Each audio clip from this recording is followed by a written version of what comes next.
जय जिनेन्द्र। आज के इस जो सेशन में आप सभी का स्वागत है। स्व से मिलन जो हमने शुरुआत की है, एक ऐसा मिशन शुरू किया है हमने कि हमें अगर अपने आप से मिलना है तो हमें जागना होगा। मैं एक छोटी सी कहानी के साथ ये शुरू करना चाहूंगी। जैसे एक छोटा सा एलिफेंट होता है, छोटा सा एलिफेंट का बच्चा है। उसके गले में हम एक साकली लगाकर उसे रख दिया गया है और उसे बांध दिया गया है। उसने बहुत कोशिश की कि मैं इस साकली से हट जाऊं, मैं अपने आप को इस बंधन से छोड़ दूं, तोड़ दूं इस साकली को और मैं यहाँ से छूट जाऊं। बहुत कोशिश करने के बाद जब वो नहीं छूटा, उसने इसी चीज को अपनी हैबिट बना ली।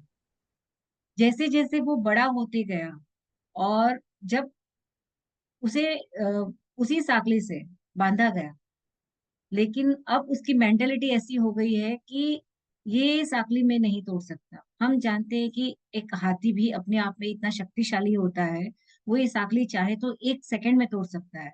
लेकिन अगर उसके माइंड में ये बैठ गया कि मैं इसे नहीं तोड़ सकता, क्योंकि उसने जब कोशिश की तब वो बहुत छोटा था, लेकिन जैसे जैसे वो बढ़ते गया, उस उतना शक्तिशाली बनते गया, फिर भी यही एक उनके माइंड में, उस हाथी के माइंड में ये रहेगा कि मैं इसे नहीं छोड़ पाऊंगा, और वो एक पतली सी साकली से उसे बांध कर रखा हुआ है। यही हालत हमारी हो रही है जब हम अज्ञान में रहते हैं। जो हम पे दिया जाता है, जो हम पे थोपा जाता है, हम उसे आंख मूंद के बांध लेते हैं। लेकिन जैसे जैसे हमें ज्ञान की रोशनी मिलती है, हमें अच्छे अच्छे मार्गदर्शक मिलते हैं, तब हमें पता चलता है कि हमें इतनी शक्ति है, हमें इतनी ताकत है कि हम इन सारी चीजों के परे होकर कुछ और सोच सकते हैं। तो इसी सत्र में हम शुरू कर रहे हैं जो हमने कल चमत्कार का टॉपिक हमारा शुरू किया था। बहुत सारी चीजें हमने सुनी जो कभी नहीं सुनी थी, जो कभी नहीं समझी थी। मैंने कहा ना, क्योंकि जो हमने इतने सालों से जो हम पे थोपा गया कि ये चीज ऐसी होती है, ये ऐसा ही होता है, और हम इसे मानते गए। लेकिन अब इन सारी चीजों को साइड में रखकर एक बार नहीं, 4 बार सोचिए, जो भी आप कर रहे हो या आपसे करवाया जा रहा है, क्या वो सही है। और कल के साथ बहुत लोगों के डाउट्स भी क्लियर हुए, बहुत लोगों की आंखें भी खुली कि भाई ऐसा भी कुछ होता है। तो इसी के साथ आज के इस सत्र में मैं इनवाइट करना चाहूंगी हमारे मामा जी, अशोक जी कोठारी, जो हमें इसे इसी चीज को और आपको क्लियर करने में मदद करेंगे। मामा जी ने कल भी हमें हमारे बहुत सारे डाउट्स क्लियर किए, बहुत सारी चीजें समझाने की कोशिश की। उन्होंने कभी नहीं कहा कि कोई देवी देवता है या नहीं है, बट हमें किस तरह से उसे मानना है, किस तरह से अंधी भक्त होकर नहीं चलकर खुद उस पे सोच समझकर उस पे आगे काम करना है। तो आप लोगों के भी कोई सवाल, कोई क्वेश्चंस हो तो आप रेडी रखिएगा। इसी के सत्र में हम आगे कंटिन्यू रखते हैं मामा जी के साथ। तो मामा जी, आपका स्वागत है। कल के सेशन तो बहुत जोरदार रहा, सबकी आंखें खोल दी आपने। लेकिन अब बोलते ना, बहुत सारे क्वेश्चंस हमारे अंदर वापस से घूमने लग गए हैं, शुरू हो गए कि भाई ये चीज ऐसी है तो ये जो हम कर रहे हैं वो क्या है। मामा जी, आप अपने आप को अनम्यूट कर दीजिए। हाँ मामा जी। Thank you Manisha ji. आपने बहुत ही अच्छी कहानी के माध्यम से सबको समझाया और शॉर्ट में बहुत कुछ बता दिया, उसके लिए दोबारा थैंक यू। भूत भविष्य और वर्तमान काल के सर्व क्षेत्रों के सर्वज्ञानी भगवंतों को नमस्कार। आप सबके भीतर विराजमान परमात्मा को अत्यंत भक्ति पूर्वक अभेद भाव से बारंबार त्रिकाल नमस्कार नमस्कार नमस्कार। अभी जो मीनाक्षी जी आपने बताया कि भाई देवी देवता के बारे में, तो देवी देवता 100% है, हमें उन्हें मानने ही चाहिए। सिर्फ मानने का तरीका बदलना है और कुछ नहीं। सिर्फ तरीका और समझ होनी चाहिए कि कैसे मानना है, क्या करना है। इंसान के अंदर शरीर में आते हैं तो हमें नहीं दिखाई देते कि कोई देवता आ रहे हैं या नहीं आ रहे हैं।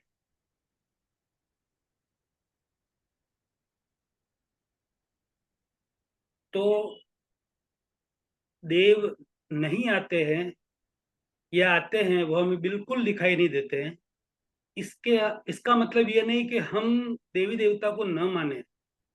देवी देवता बहुत ही शक्तिशाली होते हैं, बहुत ही कृपालु और प्यार प्रेम वाले होते हैं, वो गुस्से वाले नहीं होते हैं। देवी देवता तो बहुत शांत होते हैं, बहुत शांत होते हैं। अब जिसके शरीर में आते हैं वो गुस्सा भी करते हैं, कुछ भी करते हैं, डांट फटकार भी करते हैं, इधर उधर लौटते वगैरह। ये सब देवी देवता का काम नहीं है, लौटना, इधर उधर घूमना। यदि जो कल मैंने बात बताई थी, करोड़ों करोड़ों में से किसी एकाध व्यक्ति में कोई देवी या देवता आते हैं, तो वो बिल्कुल शांत, जैसे वो नॉर्मल में रहते हैं ना, उससे भी 100 गुना और शांत और नॉर्मल वे में बात करते हैं। पता ही नहीं चलता कि उनके अंदर देव आए हैं।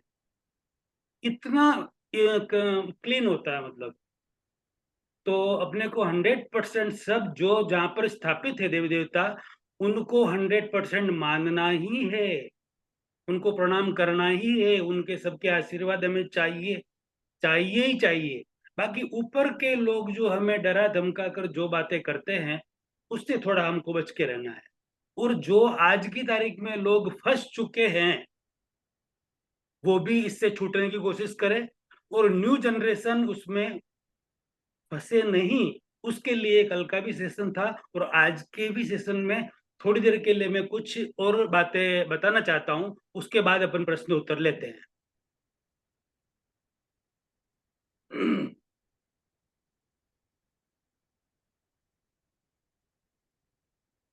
अ, सबसे पहले देवी देवता जिसमें आते हैं, और वो या और कोई तांत्रिक मांत्रिक यांत्रिक कोई भी जाकर अपन उनके पास जाते हैं, तब वो कहते हैं भाई ये करो, ये करो, ये उतरा करो, ये उतरा करके आप 3 रास्ते पे रख देना, ये 4 रास्ते पे रख देना, ये कर देना, वो कर देना। 1,000, 500, 2,000 रुपए की चीज या 5,000 रुपए की चीज लिखा के वो एक पोटले में बंधवा के कहीं भी रखवा देते, या 4 रास्ते पे रखवा देते, या बोलते कि शमशान घाट पे रख देना, ये कर देना, वो कर देना, ये कर देना।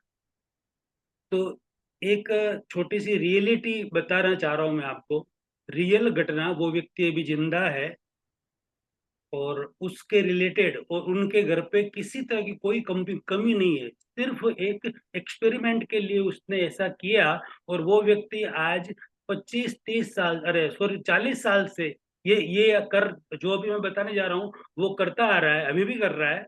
और वो आराम से अपने घर में रह रहे हैं, घर के सारे व्यक्ति आराम से रह रहे हैं। उनके घर पे आने वाले सैकड़ों हजारों व्यक्ति वही चीज जो वो खुद खा रहे हैं, वही उनको वो खिला रहे हैं, वो भी सब आराम से रह रहे हैं, कोई तकलीफ नहीं है। अब आपको सुन के जबरदस्त ये आश्चर्य होगा कि ऐसा क्या है।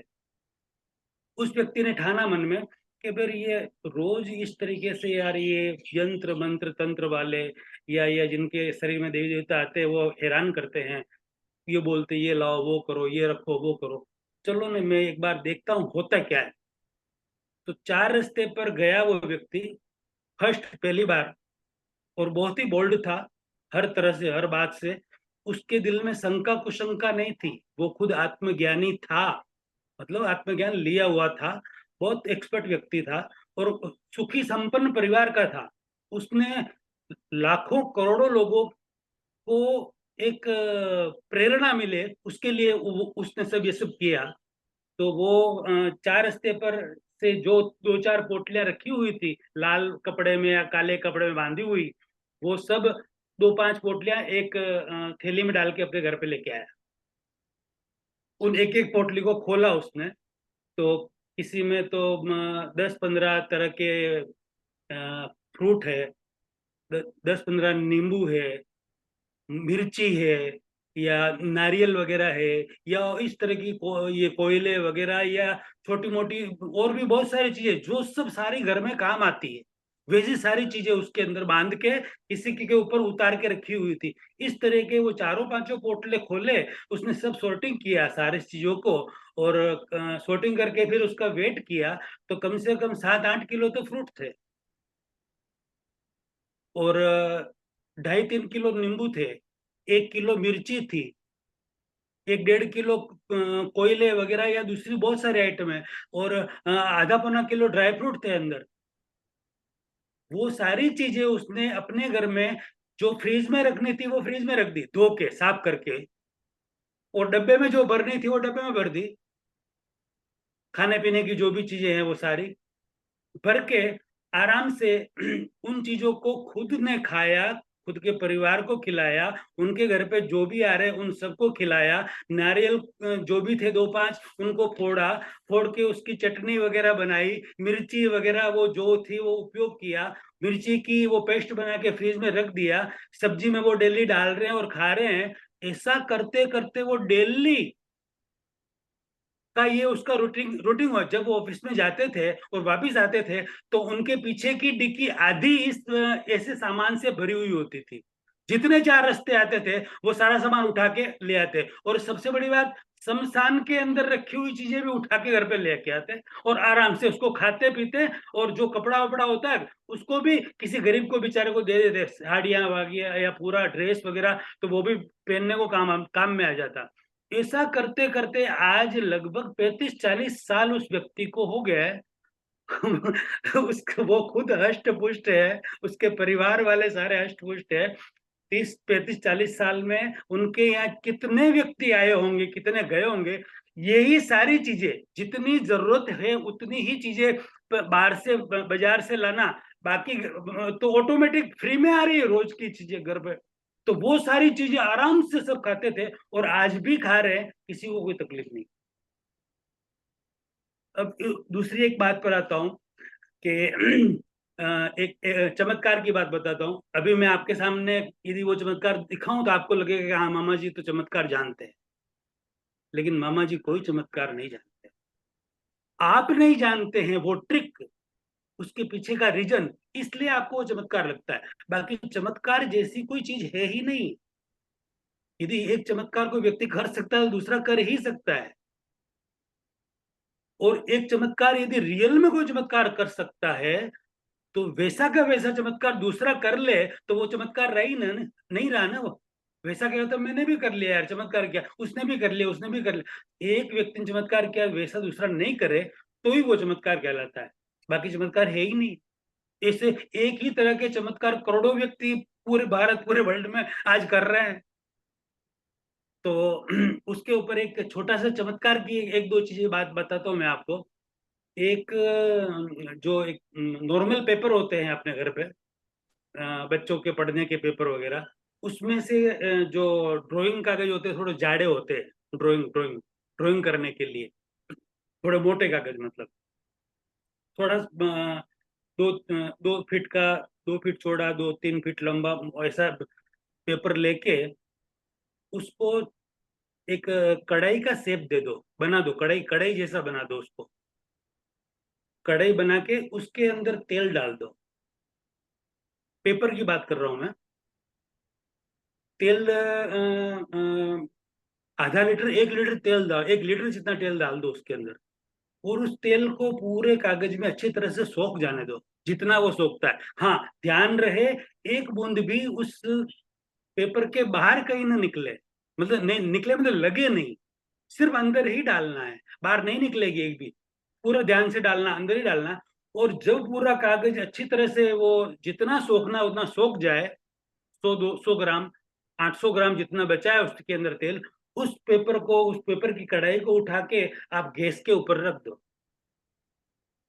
क्या होगा, जलेगी ना, 100% जलेगी। अरे नहीं जलेगी। यही तो चमत्कार है। और एकदम फास्ट कर दो गैस को, फिर पकौड़ी पकौड़ी के लिए वो गोला बनाओ और उसमें पकौड़े निकालो। आराम से आप उसके अंदर पकौड़े 1-2 बार निकाल सकते हैं और खा सकते हैं। हुआ ना चमत्कार, करके देखना। दूसरा एक चमत्कार और बताता हूँ। एक सिक्का लो, सिक्का लेकर, अभी उसका नाम केमिकल का अभी नहीं बता पाऊंगा मैं पब्लिकली। एक केमिकल होता है, उस केमिकल को उसके उस सिक्के ऊपर लगाओ तो एकदम ठंडा लगेगा वो सिक्का, और किसी के हाथ में दे दो तो उसको बोलो तेरे को क्या लग रहा है कि बिल्कुल ठंडा है, कि ठीक है तुम 10 फीट दूर खड़े रहो।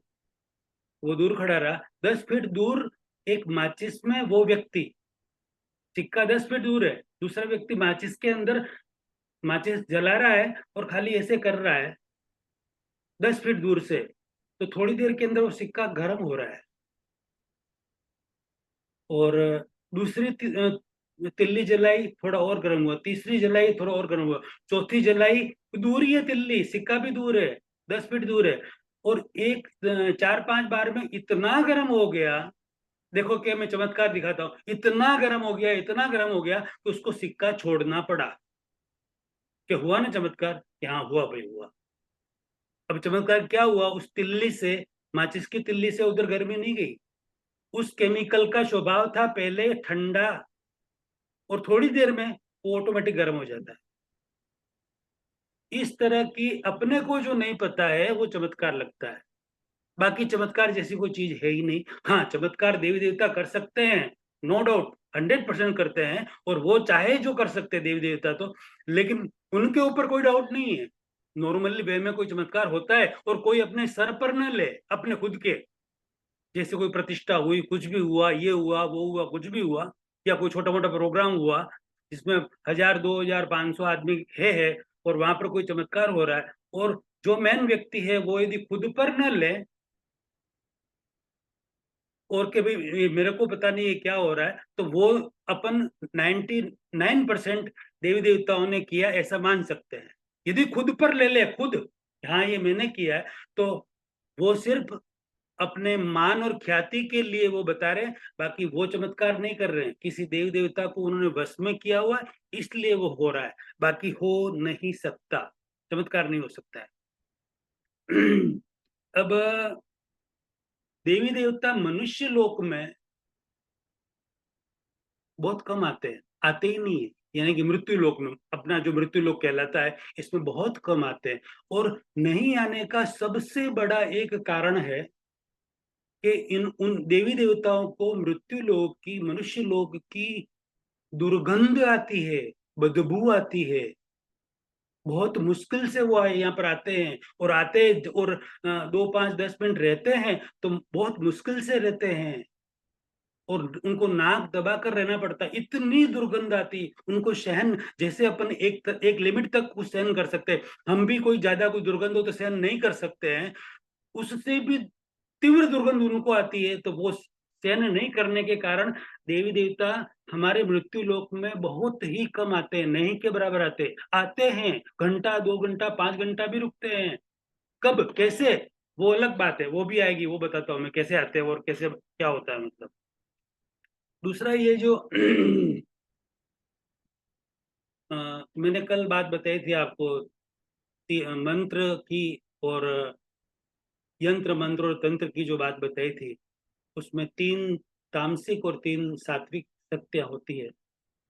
तो सात्विक तो ठीक है कि भी कोई किसी का भला कर रहा है या कुछ भी कर रहा है, ठीक है, वो अपना मान सम्मान बढ़ा रहा है, अपनी ख्याति बढ़ा रहा है, लेकिन वो किसी का भला कर रहा है, खुद का बुरा करके वो किसी का भला कर रहा है।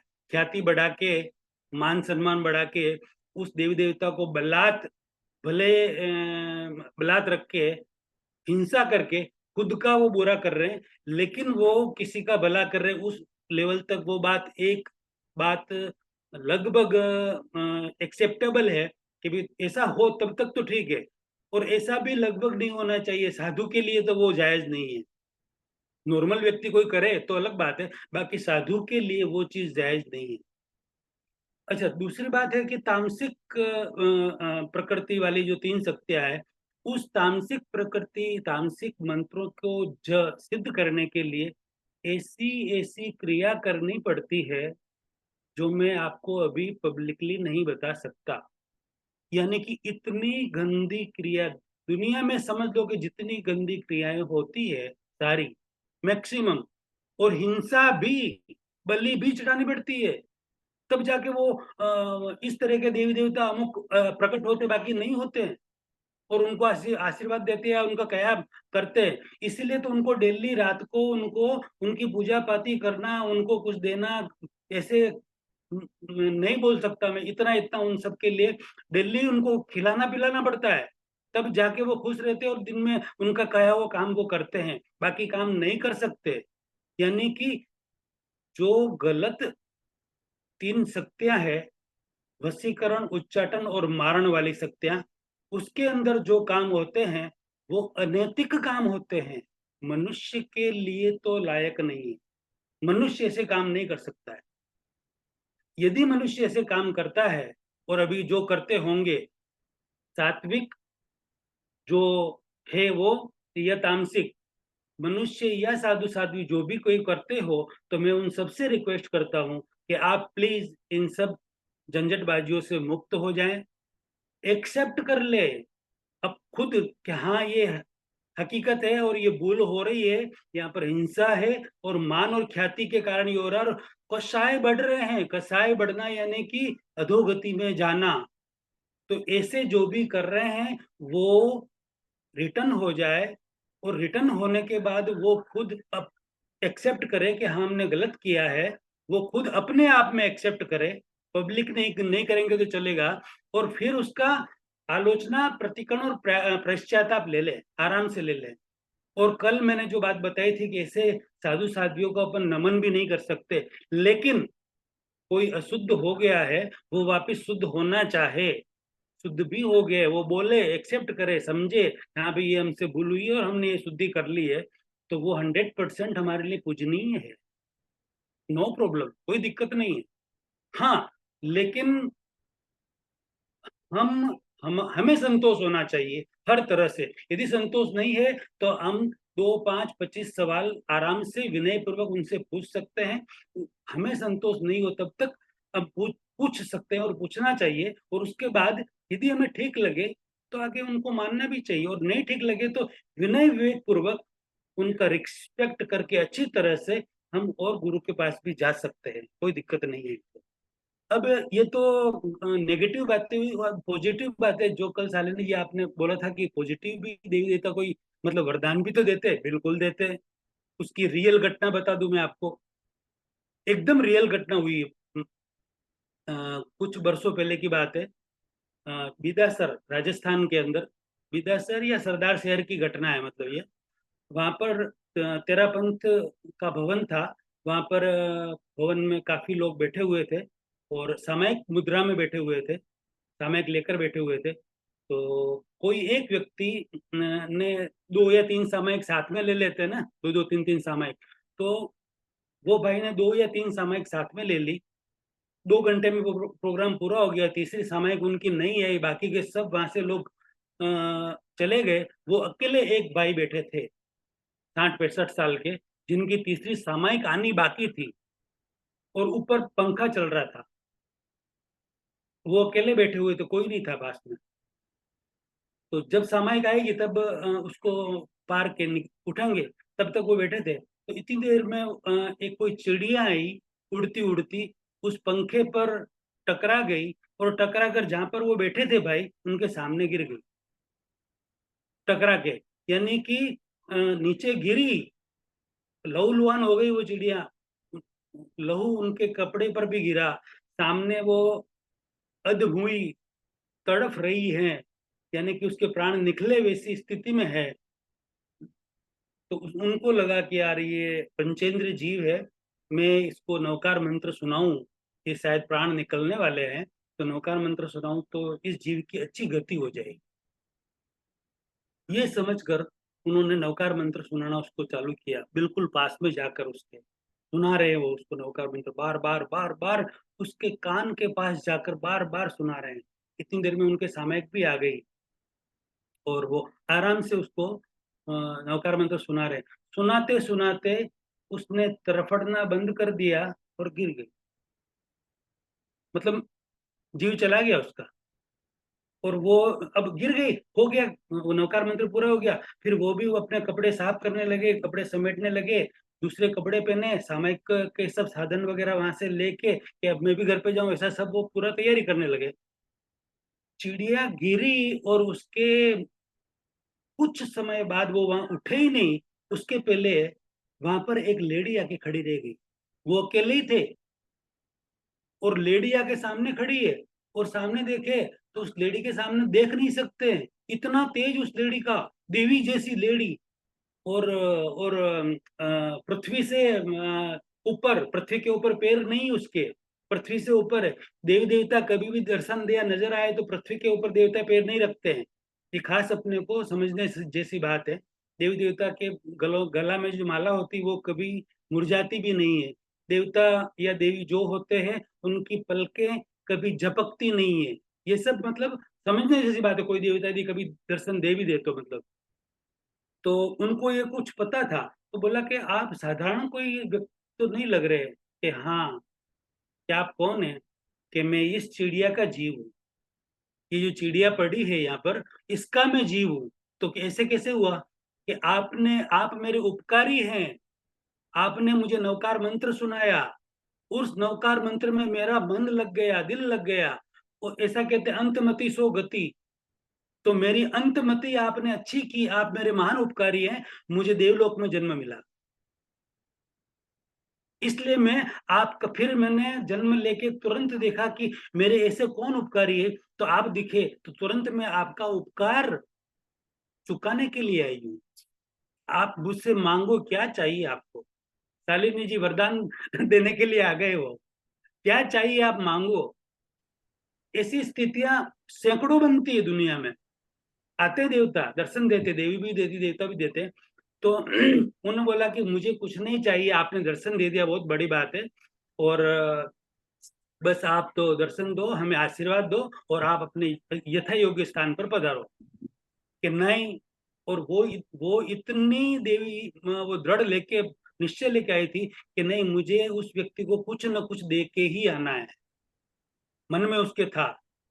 तो फिर बार बार कहने पर फिर उन्होंने कहा भाई ने कि आप ऐसा करो, वो शायद भाई अभी भी है, क्योंकि काफी टाइम से उनका समाचार मैंने नहीं लिया, लेकिन अभी है या नहीं है पता नहीं। लेकिन अभी थोड़े टाइम पहले, मतलब थोड़े वर्षों पहले की घटना है, कि ठीक है, आप यदि मेरे पर खुश हो तो आप एक काम कीजिए कि मुझे यहाँ से आप पंच महाविद्य क्षेत्र में भगवान सिमंदर स्वामी के दर्शन करवा दीजिए।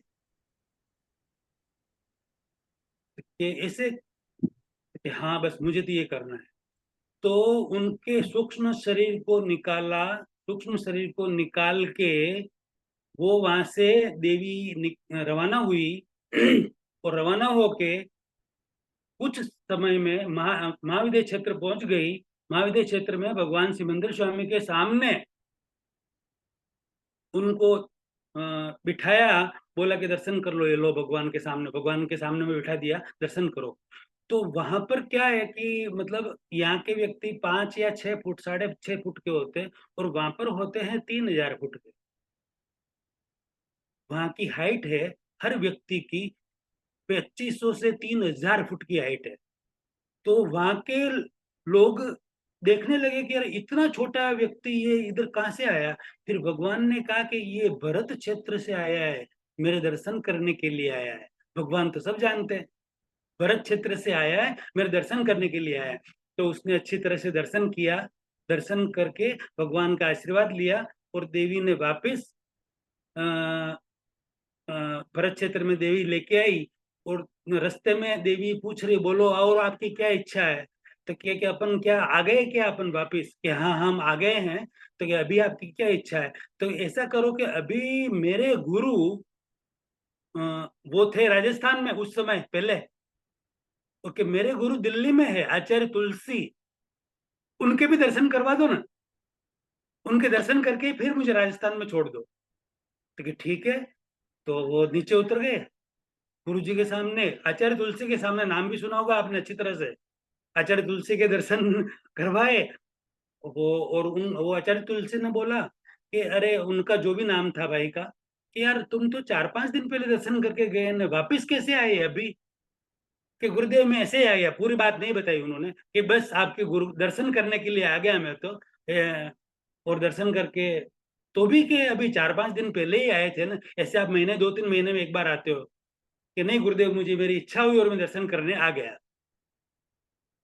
तो दर्शन किया, और देवी ने उनको वापस वहां से लिया, और जहां पर वो थे राजस्थान में वहां पर बिठा दिया, और वो जैसे कि नींद में से उठ के खड़े होते हैं ना, स्वप्न देखा हो वैसा। और वो देखे यार कि मैं तो इधर ही बैठा हूँ, मैंने भगवान सिमंदर स्वामी के दर्शन किए, आचार्य जी के दर्शन किए, ये मेरे को स्वप्न आया है कि रियल घटना है, कुछ बात समझ में नहीं आ रही है। उस बात को समझने के लिए, उसकी श्योरिटी करने के लिए वह व्यक्ति राजस्थान से, कि अब मैं यहाँ से सीधा दिल्ली जाता हूँ गुरुदेव के दर्शन करने, वापिस दूसरे दिन दिल्ली पहुंच गए कि ये हकीकत है कि मुझे सपना आया है, बात क्या है ये। दिल्ली पहुंच गए, दिल्ली गए, तो दिल्ली दर्शन किए, और गुरुदेव ने बोला अरे तुम कल तो दर्शन करके गए थे और आज वापिस आ गए। और बस कान पकड़ लिए उन्होंने, कहा बस बात हो गई, यानी कि बात सही है, सत्य घटना है, 100% सही घटना है। फिर सारी बात गुरुदेव को बताई, वही सारी बात आचार्य महाप्रज्ञ जी की एक बुक है, उसके अंदर, ये मैंने तो छोटी बात बताई, बहुत सारी उनकी बातें वो सारी छपी हुई है, कभी भी आप भी पढ़ सकते हो। तो इस तरह से पॉजिटिव घटना भी होती है, और अच्छी तरह से देवी देवता उनको आशीर्वाद भी देते हैं। यानी कि ये क्या होता है, राग और द्वेष के कारण होता है। अब उनके राग हो गया था उनको, देवी को, कि मेरे उपकारी है तो मुझे जाना है, तो बस वो आ गए। मेरे खुद का एक छोटा सा उदाहरण मैं देता हूँ, आज से 25-30 साल पहले की बात है, मेरा खुद का ही उदाहरण देता हूँ मैं हर तरह से मतलब देख लिया मैंने, जो अभी ये परिस्थिति थी, वो की वो परिस्थिति उस समय भी थी, तो मैंने हर तरह से किनारा करके सिर्फ नवकार मंत्र पर मैं केंद्रित हो गया, साधना के लिए नहीं, सिर्फ नवकार, यानी कि सिंपल नवकार, ओम ह्रीम लगाना भी नहीं, ओम ह्रीम श्रीम लगाना वगैरह कुछ भी नहीं, सिर्फ पॉजिटिव नॉर्मल नवकार, नमो अरिहंतांग नमो सिद्धांग वगैरह, कि बस यही गिनना, क्योंकि अरिहंत और सिद्ध तो है ही है, भगवान है ही है। तो अब मुझे तो मोक्ष में जाना है, तो बाहर मुझे जो ये रास्ते मिल रहे वो ठीक नहीं लग रहे, तब मैं करूँ क्या, इतना मैं वो हो गया था, फ्रस्ट्रेट हो गया। तो फिर बाहर के सब रास्ते छोड़ के मैं नवकार मंत्र पर केंद्रित हो गया, और ऐसा केंद्रित हुआ कि 2 4 6 महीने 12 महीने तक मुझे नींद कब आ रही है, सो कब रहा हूँ, क्या खा रहा हूँ, क्या पी रहा हूँ, काम सब चल रहा है, लेकिन नवकार मंत्र 24 घंटा मेरे अंदर थे, चालू का चालू चालू, और इतना दिल से, जैसे कि भगवान सामने बैठे और मैं दर्शन कर रहा हूँ, नमो अरिहंताणं नमो सिद्धांग सिद्ध भगवान का दर्शन कर रहा हूँ, इस तरीके से पूरे भावपूर्वक अच्छी तरह से वो कर रहा था मैं बार बार। ऐसा करते करते साल भर बीत गया। 1 साल भर बीतने के बाद मैं मतलब उससे आगे का रास्ता मेरे पास नहीं था, इसलिए मैं उस पर केंद्रित हो गया, मतलब, और कोई भावना नहीं थी मन में, यही भाव थे कि मैं आत्म मार्ग में आगे बढ़ूं, सिर्फ आत्म मार्ग में आगे बढ़ूं। तो साल भर के बाद मेरे पास देव आने लगे, और देव आके बोलने लगे, देवी और देवता, कि अशोक जी तुम जो ये नवकार मंत्र जो जाप कर रहे हो, ये कर रहे हो, वो कर रहे हो, वो आपका सिद्ध हो चुका है, आप इतने दिल से तन्मयता से कर रहे हो, सिद्ध हो चुका है, और आप इस तरीके से आप इसका ये उपयोग कर सकते हो, ये उपयोग कर सकते हो, ये कर सकते हो, ऐसा करने से वैसा होगा, ये करने से वो होगा, सारा सात्विक सब बता रहे मेरे को आके। तो मैंने देखा कि भाई ऐसे करते करते महीना 2 महीना बीत गया, और दिल्ली आ रहे, दिल्ली बता रहे, अलग अलग तरीके के प्रयोग बता रहे हैं, ये करो ऐसा होगा वैसा करा। फिर मैंने एक बार ट्राई भी की, सात्विक एक प्रयोग के लिए ट्राई भी की, कोशिश की कि ये होता कि नहीं होता, वो प्रयोग किया, और मैंने सोचा कि ये काम मेरा होना चाहिए, और 1 घंटे में काम हो गया। फिर देखा यार ये तो समझो कि मैं मेरे काम कर रहा हूँ, तो दूसरों के काम करो तो यहाँ पर तो लाइनें लग जाएगी, तो ये यही काम मेरे को करना है, तो ये तो सारा सांसारिक काम है, ये सब सांसारिक काम करने के लिए मैं नहीं हूं, मुझे तो मेरी आत्मा का कल्याण करना है, मेरी आत्मा मुक्ति में कैसे जाए, मोक्ष में कैसे जाए, वो मुझे देखना है। तो वहां से मैंने उसको धीरे धीरे स्टॉप कर दिया। उसको स्टॉप करते करते भी मुझे 6 महीने लगे, और 6 महीने में मैं नॉर्मल सिर्फ 5 7 10 बार नवकार सुबह शाम गिनना, उससे ज्यादा नहीं, बाकी दिन में 24 घंटे में, रात को स्वप्न में भी नवकार ही चालू था, इतना वो हो गया था पहले, मतलब। तो इतना हो जाने के बाद उसको स्टॉप किया, और स्टॉप करने के बाद अब सोचा अब क्या करूं मैं, अब क्या करूं, मुझे तो जो चाहिए वो तो चाहिए। उसके बाद मुझे जो आप दोनों को लगभग पता है वो चीज मिली, आत्मज्ञान मिला, और आज ये स्थिति है मतलब। और एक मेरी ही एक छोटी सी दो दो तीन बातें जैसे आपको चमत्कार लगेगी, मुझे भी आश्चर्य लग रहा है कि वो कैसे हुई, लेकिन हुई। मैं आज से 15-20 साल पहले मजेरा के अंदर था, मैं और मेरी वाइफ दोनों। और वहां से कोई ऑफ हो गया था, आमेट जाना था।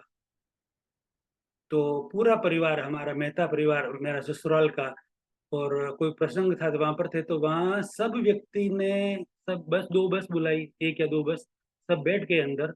मुझे और वाइफ को बोला कि आप भी बैठो अंदर। तो सारे बैठ गए, पूरा मेहता परिवार बैठ गया, सब बैठ गए। और मैं बोलूँ कि मुझे नहीं आना है। तो कि क्यों नहीं आना है, वहां पर जो ऑफ हो गए वहां बैठने तो जाना है ना।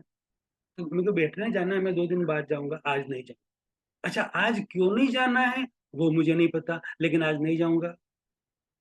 भाई बोल रही चलो सब जा रहे हैं तो अपन अलग, अगर अकेले यहाँ करेंगे क्या 5-7 घंटे, परसों का प्रोग्राम है, करेंगे क्या, चलो जाके आते हैं और वहां का भी काम निपटे। मैं क्यों नहीं जाना, मतलब नहीं जाना, मुझे भी नहीं जाना और तुझे भी नहीं जाना। नहीं जाने दिया उसको।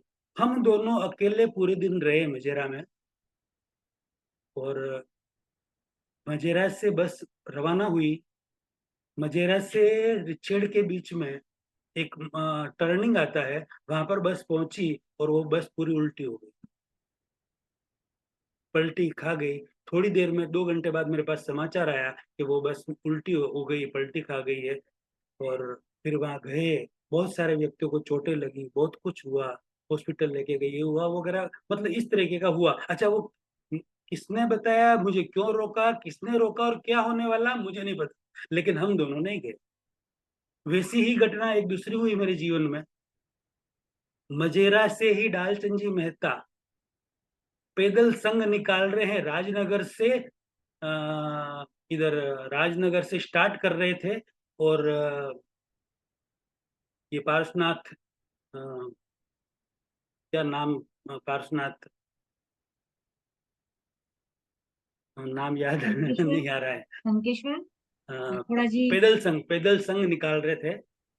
तो यहाँ पर एमपी में पार्श्वनाथ है ना, कौन से, नागेश्वर, संकेश्वर, मीनाक्षी जी आपको पता होगा शायद।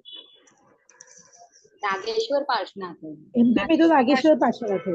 आवाज आवाज आवाज आ रही है आपकी आवाज। नहीं आ रही है। अरे सॉरी सॉरी। हाँ, अब बोलिए, अब बोलिए। नागेश्वर पार्श्वनाथ है ना हाँ हाँ, एमपी में। नागेश्वर पार्श्वनाथ, बराबर। तो नागेश्वर पार्श्वनाथ के लिए पैदल संघ निकाल रहे थे। तो मजेरा से सारी 2 बसें भर के वहां पर जा रहे थे। हम दोनों वहां पर थे, और हमें बोला कि आप भी चलिए। पता नहीं उसी दिन भी ऐसे ही हुआ कि नहीं, हम दोनों नहीं आएंगे। कि क्यों नहीं आओगे, हम सब जा रहे हैं। अरे भाई, हमको नहीं आना है, बस इतना ही है, नहीं आना है। क्यों नहीं आना है वो मुझे पता नहीं, हम दोनों नहीं आएंगे, आप सब जाओ। तो कि आप कब उसमें ज्वाइंट होंगे, मेरे वो काके ससुर जी थे, कब ज्वाइंट होंगे आप उसके अंदर। तो मैंने बोला मैं आगे कहीं भी ज्वाइंट हो जाऊंगा, अपनी गाड़ी लेके जाऊंगा और कहीं भी ज्वाइंट हो जाऊंगा, आगे कहीं भी जाके, लेकिन अभी नहीं आऊंगा मैं। बहुत जिद की हम दोनों, वाइफ भी नाराज हुई। तो भी मैंने बोला नहीं जाएंगे, मतलब नहीं जाएंगे। रुक गए। और अलादर, मजेरा अलादर, अलादर के आगे गजपुर घाटा के बीच में एक उतार है, नाल कहते हैं अपने, नाल उतार, बहुत बड़ा उतार है गजपुर के पास। उस नाल के पास वो बस गई और ऊपर से वो बस उस घाटे में गिर गई। थोड़ी देर में समाचार है कि ऐसा ऐसा हुआ। और वाइफ बोली कि यार अपन नहीं गए, वो बहुत अच्छा हुआ। फिर वहां गए, वहां से सब व्यक्तियों को, जिनको किसी का हाथ टूटा ना, किसी का पैर टूटा ना, किसी का क्या हुआ ना, राजनगर हॉस्पिटल में गए न, किसी को केलवाड़ा ले गए न, किसी को मजेरा लाए न, किसी को पिछेड़ ले गए। मतलब इस तरीके से वो सब यहाँ की घटना है। मुलुंड की तीसरी घर की, पोती छोटी थी, 2 साल की थी, अभी 8 साल की हो गई, 6 साल पहले की घटना है। जिस घर में हम रह रहे थे, तो मैं, वाइफ और पोती हॉल में थे बाहर। तो पोती को कोई पास वाली एक लड़की आई, लेके गई खिलाने के लिए, ऐसे ही खाली। 2 मिनट पहले की बात है, खाली लेके गई और मैं खड़ा हूँ हॉल में, वाइफ खड़ी है। तो मैं बोल रहा हूँ वाइफ को कि तू एक काम कर, तू किचन में जा। तो दिन के 2 बजे है, वो बोला कि क्या, क्यों जाऊं मैं किचन में? पता नहीं, मेरे को यूं लग रहा है तू किचन में जा बस। दूसरी बार बोला कि नहीं नहीं जाऊंगा। कि काम तो बोलो, आप क्या करना मुझे किचन में जाके? तीसरी बार चिल्लाया कि तू किचन में जा जल्दी। पता नहीं मैं क्यों बोल रहा हूँ उसको, मुझे नहीं पता, किचन में जा जल्दी। और वो किचन में गई और मैं उस हॉल को छोड़ के गैलरी में पैर रखा, सिर्फ गैलरी में पैर रखा। और इतनी देर में वो सीलिंग जो थी, पीओपी की सीलिंग, पीओपी की पूरी, एक आधा इंच की सीलिंग होती है, पीओपी की पूरी सीलिंग और ऊपर का जो वो उसका प्लास्टर था, वो सारा का सारा पूरा हॉल का नीचे गिर गया। सिर्फ 2 मिनट में वो लड़की बाहर गई थी। 1 मिनट पहले वाइफ उसमें गई और 1 या 2 सेकंड पहले मैं खाली बाहर निकला, वहां से गैलरी में गया और वो नीचे गिरी। और इधर देखा तो ये गिरी क्यों? अच्छा, वो क्यों हुआ, कैसे हुआ, कोई पता नहीं, मगर होता है, ऐसा भी होता है। अब किसने आके कहा कि तुम यहाँ से हटो या वो करो, मुझे नहीं पता। मेरे को कोई देवता नहीं आए या कुछ नहीं हुआ, लेकिन ऐसा भी होता है। ठीक है, ऐसा तो देखो कभी कभार हो जाता है। बहुत सारी ऐसी घटना भी हो जाती है जिसमें अपने को आश्चर्य लगता है, लेकिन हमें अच्छी तरह से सोच समझकर अपने काम करने की जरूरत है। मामा अब जी। हाँ, मामा बोलिए। जी, हाँ मतलब मैं ये बोलना चाहती हूँ कि मतलब अ, भले देवी देवता आए नहीं आए, लेकिन कोई एक शक्ति तो है ही है हमारे साथ, जो हर पल हमको गाइड कर रही है। वो पता नहीं वो देवी देवता है कि क्या है, पता नहीं, लेकिन जैसे आपके भी एक्सपीरियंस सुने तो मुझे ऐसा लग रहा है कोई अदृश्य शक्ति हम में भी है, हमारा इंट्यूशन बोलो, जो हमको गाइड करती है। होते होते अ, अपने 5 इंद्रियां है, किसी किसी की छठी इंद्रिय काम करती है, तो वो खुद गाइड करती है। या उनके कोई घर के देवी देवता भी उनको समझा सकते हैं, बता सकते हैं, हिंट दे सकते हैं, ऐसा भी होता है। और जो व्यक्ति ज्यादा आध्यात्मिक होते हैं, धार्मिक होते हैं, ऐसे, तो उनको ये चीजें थोड़ी ज्यादा फीलिंग होती है, समझ में आ जाती है, जल्दी समझ में आ जाती है। ऐसा होता है, 100% होता है। कोई कोई बात नहीं। कल आपने एक शालिनी जी उसमें प्रश्न लिखा था, उसका मैं नाम नहीं लेकर उत्तर देना चाह रहा हूँ कि वैसी घटना होती है। बस इतनी बात में सब कुछ आ गया, मतलब होती है। थैंक यू मामा जी। हाँ, हो, वो तो नॉर्मल चीज है, वो कुछ नहीं है। उससे लाख गुना ज्यादा घटनाएं भी होती है, हो सकती है। ऐसी सिद्धियां है, हो सकती है। और दूसरी सबसे बड़ी बात बताऊं कि जो रामचंद्र जी के साथ हनुमान जी थे ना, वो हनुमान जी आज सिद्ध भगवान है, सिद्ध मोक्ष में पधार गए। कोई बोले कि मेरे अंदर हनुमान जी आ रहे हैं, तो वो रामचंद्र जी वाले हनुमान जी तो नहीं आ रहे, क्योंकि वो तो सिद्ध शिला में चले गए, सिद्ध भगवान हो चुके हैं। कोई दूसरे हनुमान जी हो सकते हैं, और कोई देवी देवता हो सकते हैं जो उनकी हेल्प करते हो। हनुमान के नाम से भी हो सकते हैं, हनुमान कितने व्यक्तियों का नाम भी हो सकता है, कितने नवे देवी देवताओं का नाम भी हनुमान हो सकता है। लेकिन रामचंद्र जी वाले जो हनुमान जी थे वो मोक्ष में चले गए, ये फैक्ट है। ये शिल्पा जी गाला एक परसों का एक प्रश्न था, मैंने सुना था, बाद में वीडियो सुना था। तो जो उनका प्रश्न था वो मैं उस समय नहीं सुन पाया, लेकिन वीडियो सुना उस समय मुझे पता चला कि वो यूं बोल रहे कि महाराज साहब रात को सुबह जल्दी जल्दी चढ़ते हैं ऊपर पर्वत पर, महाराज साहब भी चढ़ते हैं, तो हमें मना क्यों करते हैं? ऐसा कुछ उनका प्रश्न था। तो मैं शिल्पा जी को ये बोलना चाहता हूँ कि इस तरीके से कोई भी महाराज साहब या आचार्य हमें कहे कि आप जल्दी मत चढ़ो, मत करो, तो हम उनको विनय और विवेक पूर्वक आराम से कह सकते हैं, गुरुदेव या साध्वी जी, आप खुद भी चल रहे हैं, चढ़ रहे हैं, तो उसके पीछे का रीजन भी हमको बता दीजिए। आपके चढ़ने से भी तो हिंसा तो होगी, जीव तो होगी ना हिंसा, तो आप भी तो प्रतिक्रमण करेंगे ना। वैसा रास्ता हमको भी बता दीजिए, हम भी कर लेंगे। उनका जवाब ये होगा कि हमने दीक्षा ली है, यही जवाब होगा। अभी देता हूं मैं जवाब उनका। हमने दीक्षा ली है और हमने आजीवन हिंसा का त्याग किया है, इसलिए हमको हिंसा नहीं लगती है, ऐसा वो बोलेंगे। लेकिन जीव जो द्रव्य हिंसा होती है, वो हिंसा उनको भी अपने से थोड़ी कम लगती है, लेकिन लगती है। तो उसका रात को वो प्रतिक्रमण करते हैं ना डेली, रोज प्रतिक्रमण करते हैं, सुबह शाम डेली। तो प्रतिक्रमण करते उस समय उसकी आलोचना कर लेते होंगे। इसलिए हम भी, हमारे दिल में सुबह उठकर ये भाव हो कि मुझे किसी भी जीव की हिंसा नहीं करनी, ऐसा 5 बार हम बोल देवे, तो हमारे भी भाव हो गए, हमने भी दीक्षा ले ली। वैसा ही सिस्टम है ये। और यदि हमसे कोई गलती भूल चुके, हिंसा हो रही है, तो हम भी प्रतिक्रमण कर सकते हैं, नो प्रॉब्लम। बाकी हम बिना डरे, बिना संकोच, किसी से भी शांति से प्यार पूर्वक बात कर सकते हैं, आराम से कर सकते हैं, कोई दिक्कत वाली बात नहीं है। मामा जी, ये तो आपने हम्म। इतनी देवी देवता की बात की। अब एक क्वेश्चन ये आता है कि जो हम घर में, जैसे किसी की डेथ हो गई और जस्ट अभी 2-3 महीने के बाद शुरू हो जाता है कि वो मोगी हो गए या फिर वो पूर्वज हो गए। और मतलब मेरा ये मानना है कि अगर वो हमारे माँ बाप है तो हमें कहीं भी, जब वो जिंदा होते तो भी कभी हमें दुख नहीं दे सकते, तो वो जाने के बाद हमें दुखी कैसे कर सकते हैं? बहुत बड़ी बात कही। आपके प्रश्न का जवाब आपने खुद ने ही दे दिया, यही मैं देने वाला था आपको, सेम। अरे अपने खुद के माता पिता तो अपने से कितना प्यार प्रेम करते हैं, अपने दादा दादी या जो भी होते हैं, कितना प्यार प्रेम करते हैं। तो वो मरने के बाद कोई दुख देंगे क्या अपने को?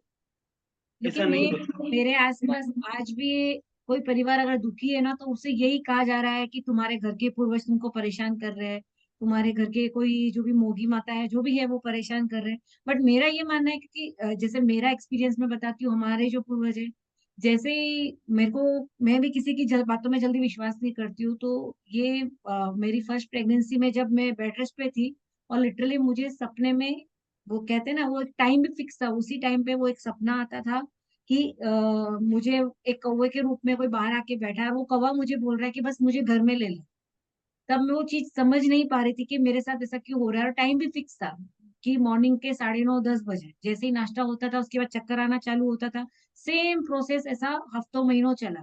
फिर घर के जो भी हमारे पापा जी, उन्होंने बाहर सब ये किया, पता चला कि भाई आपके जो भी घर में बेटे हैं शायद वो पूर्वज हुए।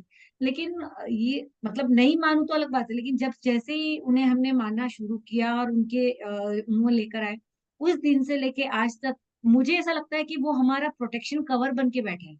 मतलब आज तक कभी उन्होंने, लोग बोलते हैं कि आपने ये नहीं नारियल बता तो ये प्रॉब्लम हो जाएगी, ये नहीं किया तो हो जाएगा, आज दिन तक मुझे लगता है जैसे आपके साथ हो रहा है ना, कि कोई प्रॉब्लम आ रही है और आपको कोई रोक लेता है, मुझे ऐसा लगता है कि वो हमारे रक्षक बनकर कहीं ना कहीं हमारे साथ जुड़े हुए हैं। तो मतलब ऐसे क्यों बोलते हैं कि भाई तुम्हारे घर के जो भी देवी देवता है वो तुम्हें परेशान कर रहे हैं, घर के पूर्वज तुम्हें परेशान कर रहे हैं? वो खाली अच्छा क्या बोलेंगे, कोई पूछने जाएंगे किसी को भी, तो करके कुछ ना कुछ तो उनको बोलना ही पड़ेगा। देवी देवता परेशान कर रहे तुम्हारे, या भैरव जी का तुम्हें है, तुम्हें गोल्ड पहननी पड़ेगी, तुमको वो करना पड़ेगा, या फलाना माता जी कुलदेवी का तुम्हारा ये है, या कोई कुछ लग गया है। जिसके शरीर में देवी देवता आते हैं, उनको कुछ ना कुछ ऐसे 4 5 7 यही बहाने हैं, वो करने तो पड़ेंगे ना, कुछ मामा बताएंगे। जी, आप जो गोल की बात कर रहे हो, तो कई कई गांवों में तो 2 साल 5 साल के बच्चों को गोल पहनाई जा रही है, यानी मतलब जैसे मैंने किसी के मुंह से सुना कि ये इनडायरेक्टली अपनी प्रजा बढ़ाने का तरीका हो गया। वो बच्चा जानता भी नहीं कि मेरे साथ क्या हो रहा है, और उसको उस रूल में बांध दिया कि अब गोल पहन लिया है, अब तू बोपा बन गया है, जो तुझे वहां से मिलेगा वो तुझे करना है। मतलब कहीं ना कहीं क्वेश्चन मार्क आ जाता है कि क्या ये सही है? नहीं है। मुझे खुद को, मेरा खुद का एक्सपीरियंस, 7 के अंदर भैरव जी का मंदिर, जो मंदिर हम 40 साल से मान रहे हैं, और हर साल हमारे घर से ध्वजा चढ़ाई जाती है वहां पर, हमने ही बनवाया है वहां पर। तो वहां के जो भोपा जी बोले, मुझे बोल रहे 10 साल से, 10 12 साल से, कि भाई तुम खुद गोल पहनो, तुम्हें गोल पहनना ऑर्डर है भैरव जी का, ये वगैरह। जब हम खाली साल में एक बार दर्शन करने जाते, वो ध्वजा चढ़ाते, तब तो उस समय वो खाली मिलते हैं, तो बस उस समय उनको जो वो बोलते हैं सुन के, नमस्कार करके तुरंत, कोई जवाब भी नहीं, बात भी नहीं करना उनसे। आगे कुछ भी बोलना ही नहीं। कहीं ना कहीं ये गोल का सिस्टम पीढ़ी से पीढ़ी जाता है, अगर आपने नहीं लिए तो आपके बेटे तक, आपके पोते पोती तक नहीं जाएगा आगे।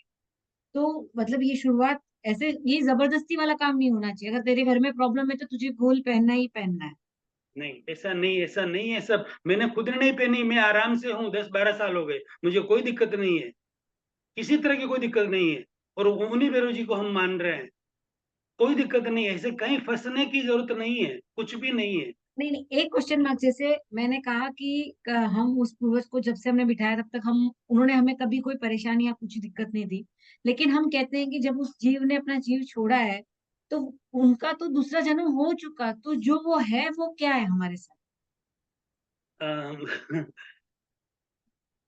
अब हकीकत, जहाँ मैं जा रहा हूँ, मतलब जो, जहाँ जो मतलब अच्छी तरह से जिनको मान रहा हूँ, आप जान रहे हैं, मतलब तो उनका कहना ये है, मतलब कि पूर्वज मोगी माता नहीं होते, नहीं होते, नहीं होते, बस, दैट्स इट। फिर अब जब कोई व्यक्ति की मृत्यु हो जाती है अपने घर से, और जिंदगी उनके साथ निभाई है, तो नेचुरली वो एकदम तो भूले जाएंगे नहीं, बार बार स्वप्न में आएंगे, बार बार ऐसे यूं लगता है कि हाँ वो खड़े हैं, लेकिन होगा कुछ नहीं, खाली यूं भ्रमणा, और कुछ नहीं होगा, कुछ नहीं, वो खड़े, वो दिख रहे, ऐसा वगैरह कुछ नहीं होता ऐसा।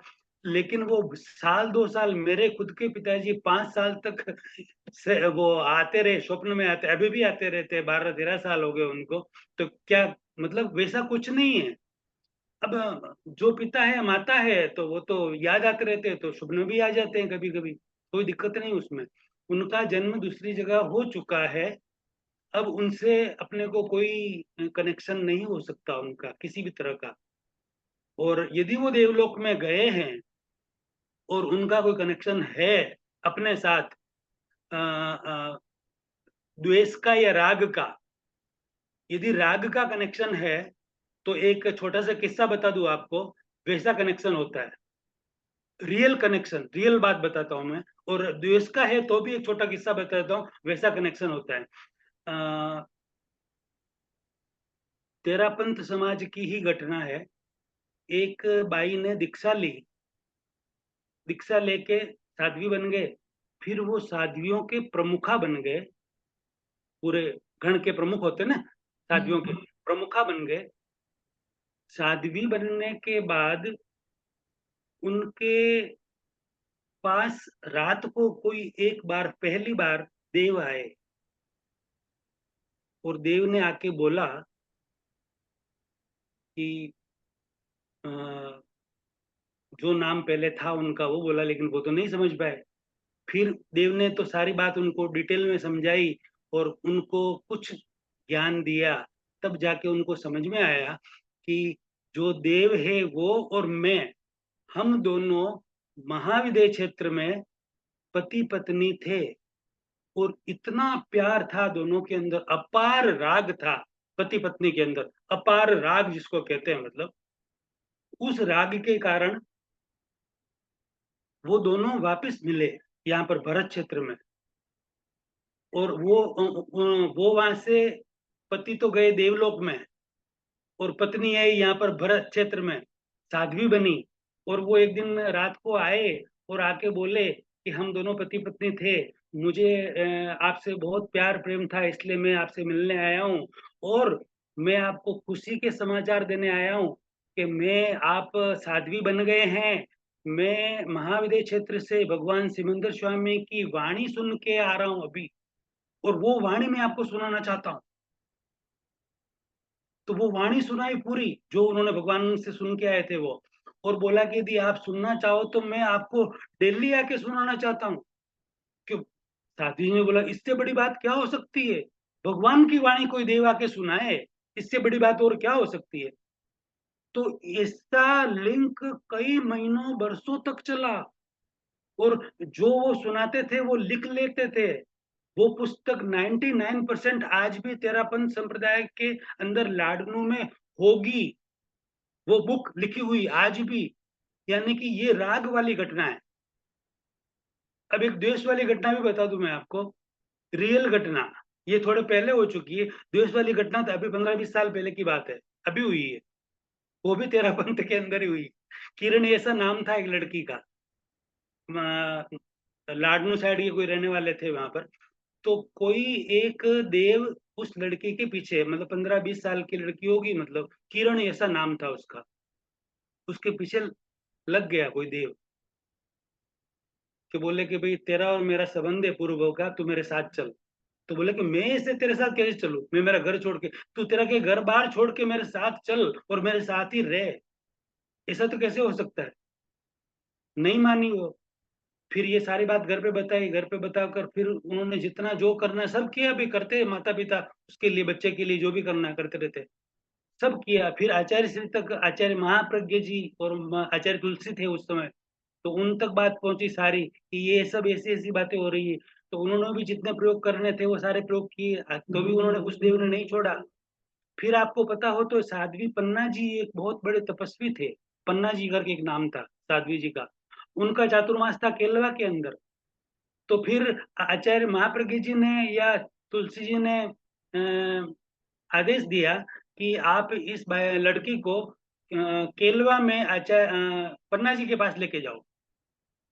वो बहुत बड़े तपस्वी थे, मतलब उनके पास लेके गए, तो वहां पर उनको रखा, काफी उसको समझाया, उस जो देव थे उनके साथ, कि क्यों तू हैरान कर रहा है, छोड़ दे, ये कर दे, वो कर दे।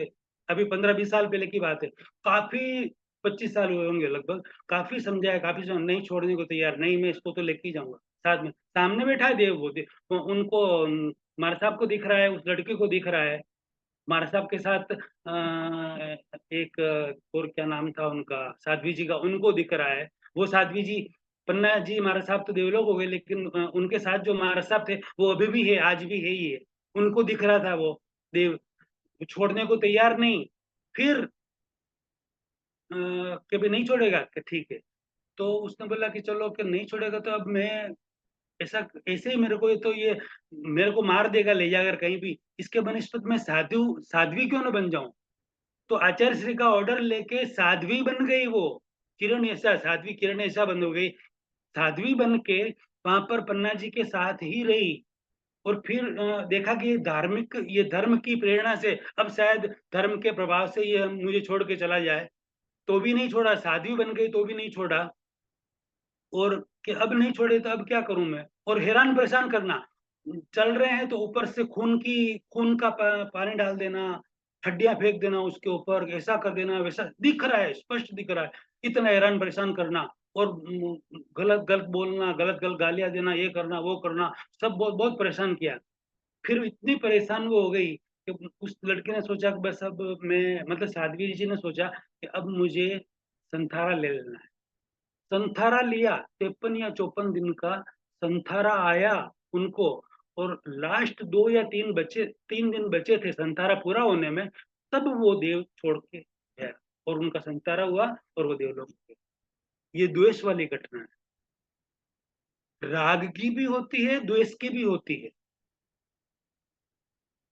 मतलब देव देवता में कोई दिक्कत नहीं है, उनके मानने में भी कोई दिक्कत नहीं है, कहां पर कोई भी स्थापित है, क्षेत्रपाल जी है या भैरव जी है या नाकोड़ा भैरव जी है, माणिभद्र वीर जी है, या कहीं भी है कोई भी, वो सब देवता है, 100% है, हमें मानना ही है उनको। लेकिन लोगों के कहने से नहीं मानना है उनको, मूर्त मतलब अदृश्य रूप में उनको, उन देवताओं को नमस्कार करना है, और उनसे सिर्फ यही मांगना है कि मुझे मोक्ष मार्ग में आगे बढ़ने के लिए मेरे मार्ग में कोई रुकावट न आए, विघ्न न आए, अंतराय न आए, वैसा आप सुरक्षा कवच प्रदान करने की कृपा बरसाओ, बस इतना ही मांगना है।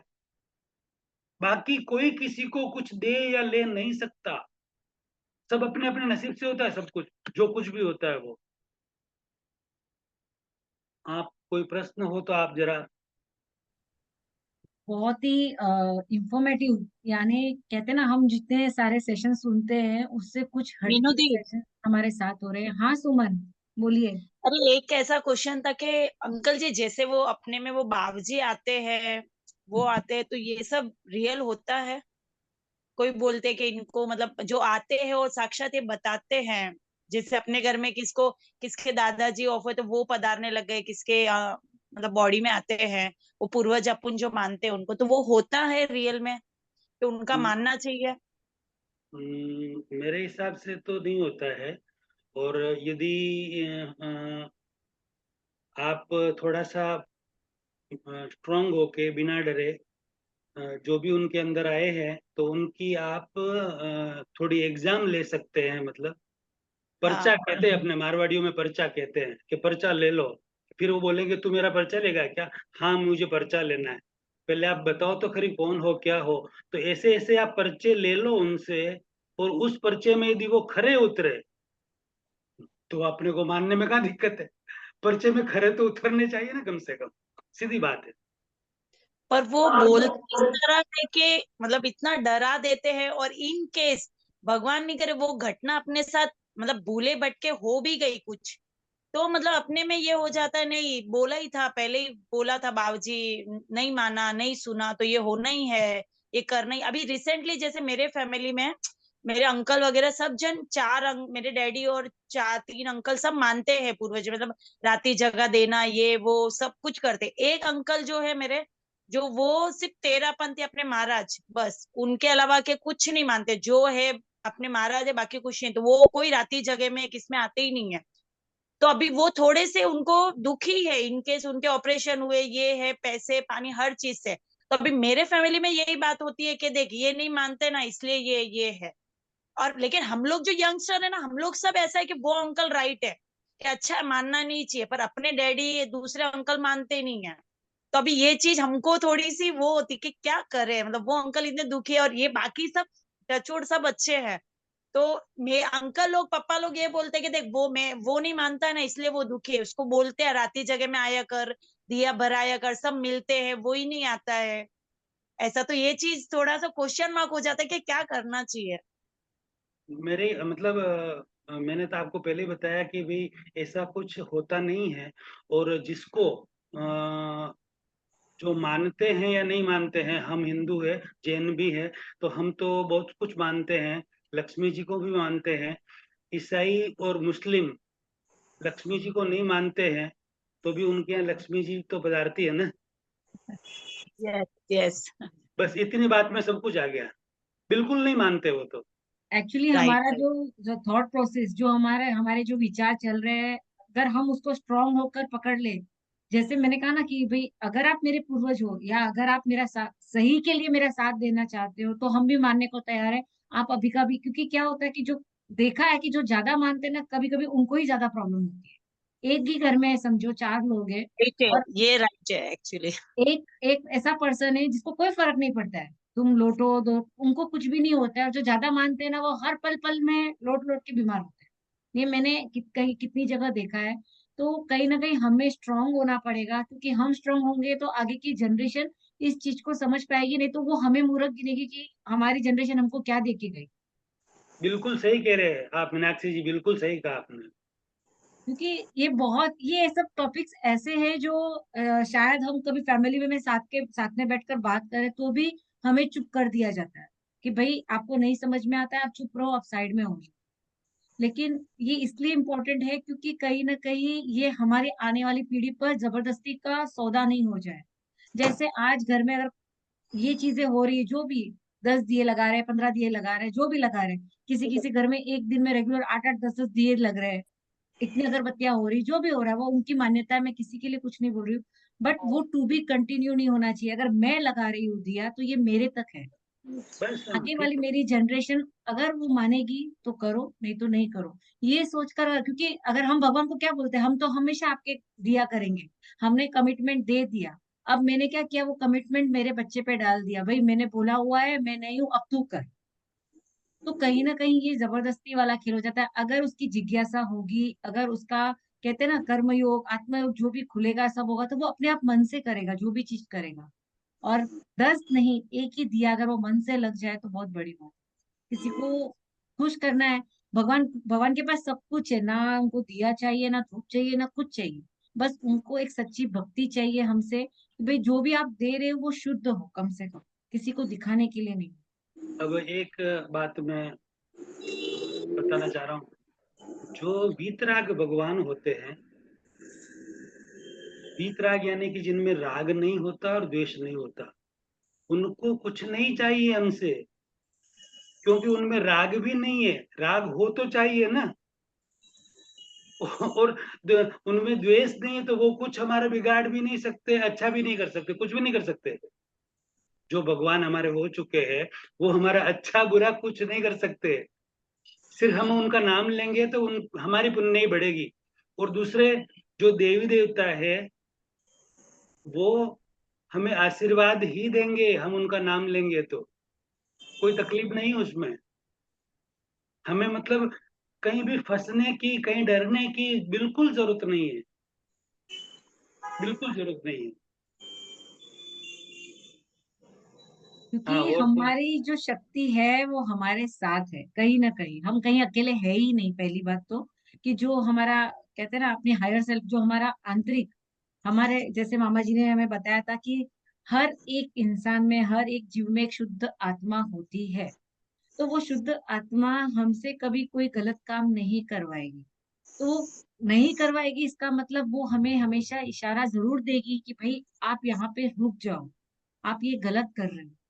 जैसे कोई डायबिटीज वाला है, वो अगर मिठाई को देख रहा है तो अंदर से एक आवाज जरूर आएगी, भाई तुझे नहीं खानी।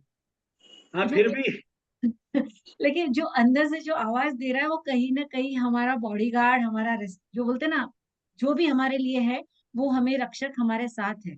बट उसको भी इग्नोर करके अगर हम खा रहे तो हमारी गलती है।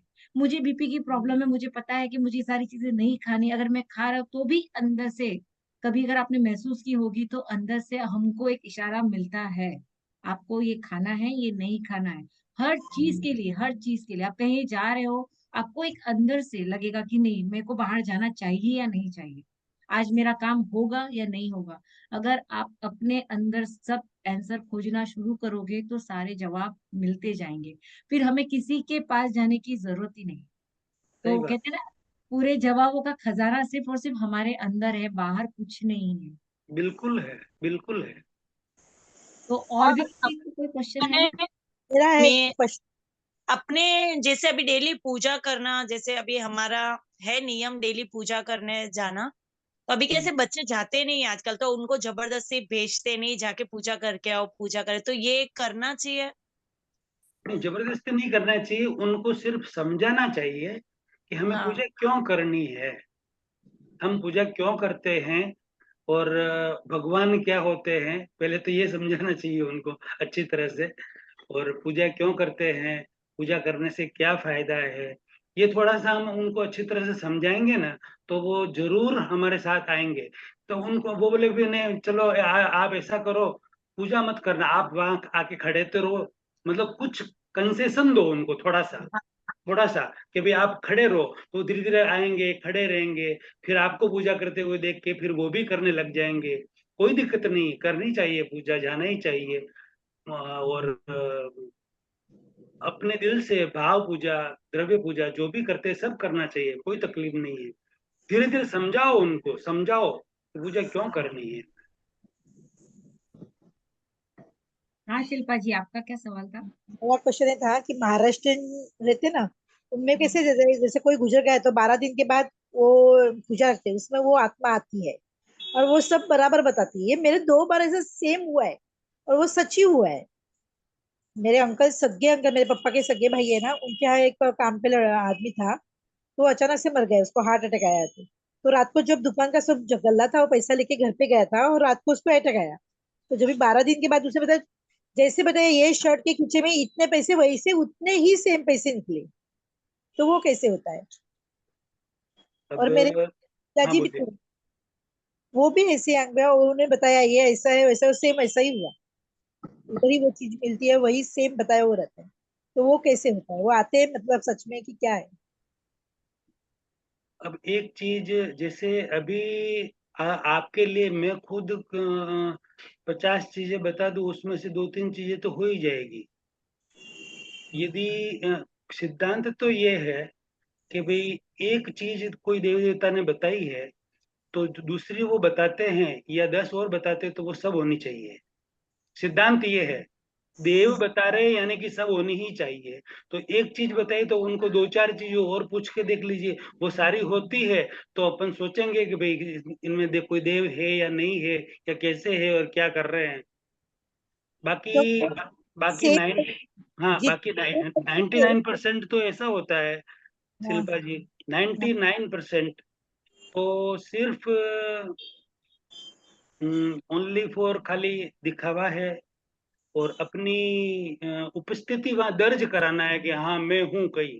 और सबसे बड़ी बात, ऐसे व्यक्तियों को जो चमत्कार करते हैं या जिनके शरीर में कोई देवी देवता आते हैं, उनको अ, शांत करने के लिए सबसे अच्छा रास्ता है तो वो ये है रास्ता कि उनका आधार खींच लो, आप सपोर्ट खींच लो।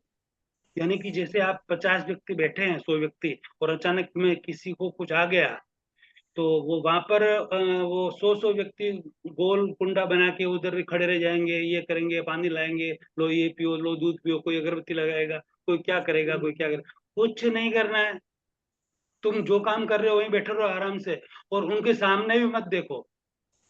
फिर वो यूं यूं देखेंगे, कोई मेरे को देख रहा है, जितना ज्यादा देखोगे उतना वो ज्यादा उछल कूद करेंगे, और कुछ नहीं है।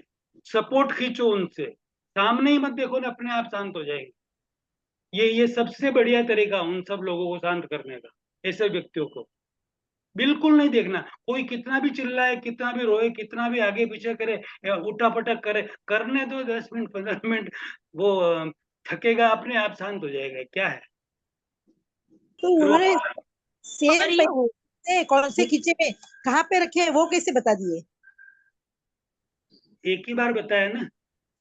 हाँ, तो एक ही बार पूजा थी ना, तभी पूजा में के बाद में तो उस आत्मा को मुक्ति मिलती है उनके इधर से, 12 दिन का पूजा रहता है ना वो। हाँ हाँ हाँ हाँ। तभी उन्होंने तो जैसे ही मैं कपाट को इस बाजू में वो जो कलर का शर्ट था कौन सी खींचे में कहाँ पे कितने रुपए सेम सेम टू सेम मिले। अब सुनिए, फिर तो तो उनको मुक्ति मिल गई। 20,000 आप, ऐसा। हाँ, आपके हिसाब से फिर तो उनको मुक्ति मिल गई ना। वो तो उनको पता, पूजा के दिन बोले ऐसा मैं बोल रही हूँ। नहीं नहीं, मैं एक अर्ज कर रहा हूँ आपसे कि पूजा के दिन ऐसा बोले फिर उनको मुक्ति मिल गई, फिर उनसे तो अपना कोई लेना देना रहे ही नहीं। हाँ, बस तो फिर भूल जाने का। कोई एक इंसिडेंस हो गया है ऐसा, भूल जाने का कुछ नहीं है ऐसा। और बहुत सारे चीजों के पीछे मुझे तो रियल में सब कुछ पता है, अमुक चीजों का मैं पब्लिकली इतना खुल के नहीं बताना चाहता, मतलब। लेकिन ट्रिक होती है बहुत सारी, उससे सब कुछ पता चल सकता है। बस इतनी बात में बहुत कुछ जिसके आ गया, जिसके बहुत शरीर में कुछ। आए उनको भी अब हम बड़ों से पहचानते हैं, उन पे विश्वास है। मेरे चाचा के ही शरीर में आए थे तो वो तो झूठ बोलने के नहीं वाली। उनको पता भी नहीं था, वो गए उधर थे ही नहीं दुकान में, तो उनको कैसे पता कितना पैसे थे और क्या थे। अब बताऊं, एक्चुअल यदि कोई देव हो ना, देव नहीं, तो आपको पैसे की, वो मेरे चाचा के दुकान में थे, काम थे। नहीं नहीं, देव नहीं तो मतलब कोई एक्चुअली आत्मा। मामा जी वो बोल रहे हैं कि इनके जो एक स्टाफ था अंकल का, वो अचानक उनकी डेथ हो गई। और वो जो महाराष्ट्रन फैमिली में जो भी उनके रीति रिवाज होते हैं, तो वो 12वें दिन ऐसे बोलते हैं कि वो आत्मा वापस आती है थोड़ी देर के लिए, और जो कुछ बताना है वो बता की जाती है। तो उसमें उन्होंने ये बताया था कि जो एक दिन पहले पैसे जो अंकल को उनको देने थे या उनके पास थे, वो उन्होंने पूरी प्लेसमेंट बराबर बताई अंकल के शरीर में आके, कि इस ड्रेस के इस जेब में पैसे पड़े हुए हैं। ये उनका कहने का मतलब यही है ना, बराबर है ना शिल्पा जी? हाँ, यही है। तो ऐसा एक कोइंसिडेंस उनके, वो भी बोल रहे हैं कि अगर हम कहें कि चमत्कार नहीं है तो ये क्या था, क्वेश्चन मार्क। हाँ, राइट राइट। इसके पीछे एक बहुत बड़ा रीजन है। मैं अभी पब्लिकली नहीं खोलना चाहता। कभी एक्चुअली हम आप, लोग जल्दी सब, जैसे जैसे हमारे सेशंस बढ़ रहे हैं, लोगों के बहुत सारे जिज्ञासाएं भी बढ़ रही है, तो हम एक कोशिश करेंगे कि हम 1 to 1 सामने सामने हम मीट करें, सब सामने मिले, क्योंकि कुछ ऐसी चीजें होती है जो हम उसको पब्लिकली शेयर नहीं कर सकते। तो अब मैं, शिल्पा जी जब भी हमारा अभी मीट प्लान करेंगे तब आप जरूर आना और सारे डाउट जरूर क्लियर करना। मीनू, मैं कुछ बोलूं इन पे, इस पे हाँ, जो ये बोले। बोलिए बोलिए। मैंने एक सीरीज देखी थी, आत्मा की यात्रा। उसमें मतलब वो एक बुक है कि पता नहीं क्या, मैंने यूट्यूब पे देखा था। उसमें उन्होंने जो होस्ट थे ना, उन्होंने ऐसे बताया था, वो बहुत अच्छी सीरीज थी, मरने के बाद क्या होता है। एक आत्मा की यात्रा के ऊपर उन्होंने सीरीज बनाई थी। उसमें उन्होंने बोला कि जब कोई व्यक्ति की मौत हो जाती है, तो वो 14 दिन तक उसकी आत्मा अर्थ पे रहती है, फिर वो सूक्ष्म शरीर हो जाता है, तो वो मतलब उसकी एक अलग दुनिया हो जाती है, वो वहां पे चली जाती है बॉडी, आत्मा। तो 14 दिन तक वो यहीं पे रहती है। अगर 14 दिन के अंदर वो व्हाइट लाइट में चली गई तो वो चली जाती है। अगर वो उसको नहीं पता है जाना, वो मतलब रह गई, तो फिर वो यहीं पे आत्मा जैसे भटकती रहती है ना, वो यहीं पे भटकते रहते हैं। तो इतना मुझे उससे याद आया अभी कि 14 दिन तक रहती है, तो मे बी वो 12वें दिन आके उन्होंने बोला हो। नहीं नहीं, उसमें हकीकत बात तो ये है कि 14 दिन की आप बात कर रहे हो। चौदह हाँ सेकंड 14 सेकंड नहीं, 14 सेकंड, 1 सेकंड भी नहीं। 1 सेकंड का 1 करोड़वा भाग हो ना, उतने टाइम भी आत्मा इधर उधर रह नहीं सकती शरीर के बिना। यानी कि एक जब आत्मा किसी व्यक्ति से निकलती है, उसके अंदर कार्बन कार्बन शरीर और तेजस शरीर साथ में रहता है। तो वो आत्मा, कार्बन शरीर, तेजस शरीर, आत्मा पूरे ब्रह्मांड में फैल सकती है। उसकी उतनी शक्ति है, कहीं भी जा सकती है, वो कहीं भी कितनी बड़ी हो सकती भी है। तो अगले भव के लिए जो बॉडी उनको मिलनी है, ये सब ऑटोमेटिक होता है सारा सब कुछ। उस बॉडी तक वो लंबी होती है आत्मा, जब निकलनी होती तब। एक पैर इधर जहां से निकलना और एक पैर उधर, जिस गर्भ में उसको एंटर होना है, एक उधर। और लास्ट में आपने देखा हो तो कभी हॉस्पिटल में जो लास्ट में जो एकदम जी निकलने को होता है, मतलब जान निकलने, तो उस समय हाँ एक दो जो बाकी हो वो पूरा कर रहे हैं, क्योंकि आगे वो जगह तैयार बस वो आगे जगह तैयार हुई, इतना लंबे हुए और ये आगे जगह तैयार। अच्छा, कनेक्शन कंप्लीट है और वहां तैयार, और यहाँ से छुट्टी और एंटर। कहीं कोई रुकावट बीच में नहीं है, कहीं कुछ भी नहीं है, बिल्कुल नहीं है। और एक इतने स्पीड में ये सब कुछ होता है। उसका एक छोटा सा एग्जांपल आपको बता दूं मैं। अपने जैन धर्म के अंदर समय करके एक टाइम का पैमाना है, टाइम का समय करके। वो समय इतना सूक्ष्म है कि उसको डिवाइड नहीं कर सकते। डिवाइड ही कहते हैं ना उसको, हम्म डिवाइड नहीं कर सकते, इतना सूक्ष्म है। और वो समय भगवान को दिखता है, मतलब तीर्थंकरों को भी, केवलियों को वो चीज दिखती है, बाकी किसी को नहीं दिखती है वो चीज। बाकी और किसी को दिख भी नहीं सकती है, इतनी सूक्ष्म चीज। उतने समय में ही आत्मा एक शरीर से दूसरे शरीर में चली जाती है। बाकी किसी किसी आत्मा को 2 समय लगता है, किसी को 2.5 या 3, बस। समय, सिर्फ समय, और कुछ नहीं। और किसी का कोई सवाल, क्योंकि और समय का जो अंकल काटा जो बहुत है।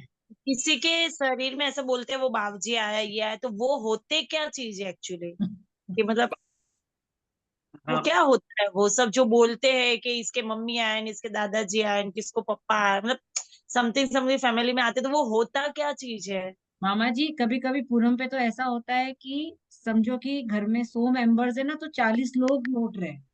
सही बात है। मेरे खुद ने भी देखा है, ऐसा होता है, होता है। अपनों में ऐसा बहुत सारा कुछ होता है, लेकिन ये सब देख देख कर ही यहाँ पर, यहाँ तक आए हैं अपन। तो अभी इनको मतलब धीरे धीरे कम करने की जरूरत है। और ऐसे जो देवी देवता आते हैं ना, अभी आप ने जिन्होंने भी, मुझे नाम का पता नहीं है, प्रश्न पूछा है, तो आप उनको थोड़ा सपोर्ट देना बंद कीजिए, जिनको भी आते हो। सपोर्ट यानी कि उनके आगे पीछे घूमना, उनको पानी पिलाना, नारियल वगैरह वो करना, अगरबत्ती जलाना, दिया करना, ये करना कि हाँ आए हैं वो दूध पियो, ये करो, वो कुछ भी नहीं करना है। जो आए आने दो, वो अपने आप चले जाएंगे। जो आए वो सपोर्ट नहीं देना उनको ना। अपने घर वाले पूरा गोल कुंडा बना के उनके आसपास बैठना है, कुछ भी नहीं करना है। सपोर्ट मत दो, अपने आप चले जाएंगे जो भी आए वो। और कोई नहीं आए हैं, वो थोड़ी देर में कंटाल के वो बंद हो जाएंगे अपने आप ही। कोई नहीं आए, कुछ नहीं है। सवाल तो हमारे खत्म होने वाले नहीं है, और समय का काटा बहुत फास्ट चल रहा है, और बहुत अच्छा हमें सब एक दूसरे के साथ जब हम डिस्कस करते हैं, एक दूसरे की जब प्रॉब्लम समझने की कोशिश करते हैं, तो ऐसी बहुत सारी चीजें निकल कर बाहर आती है। तो हमारे सेशंस, हमारा सीजन तो शुरू है और नए नए टॉपिक के साथ हम लोग जुड़ते रहेंगे। फिर भी किसी को भी इसके रिलेटेड अगर कोई भी क्वेश्चन है तो आप मुझे या मामा जी को पर्सनली कर सकते हैं। और जब हम नेक्स्ट कभी प्लान करेंगे, जब हम सब मिलना, कुछ जवाब होगा जो हम साथ में एक दूसरे के साथ सामने सामने बैठकर डिस्कस करेंगे। तो कोई भी डाउट नहीं रखे। जैसे मामा जी ने कहा कि आप उन्हें ध्यान मत दीजिए, यानी आप जिस पे फोकस करोगे वो चीज बढ़ेगी। तो अगर आपको उस चीज को नहीं बढ़ाना है तो वहां से फोकस हटाना होगा। अगर हम परमात्मा में विलीन होना चाहते हैं, हम परमात्मा बनना चाहते हैं, तो हमारा फोकस वहां पर होना चाहिए। ये सारी साइड की चीजों को हमें भी साइड में रखना है। तो क्या होता है ना, हम सोचते हैं कि इसे छोड़ दे, इसे छोड़ दे, इसे छोड़ दे।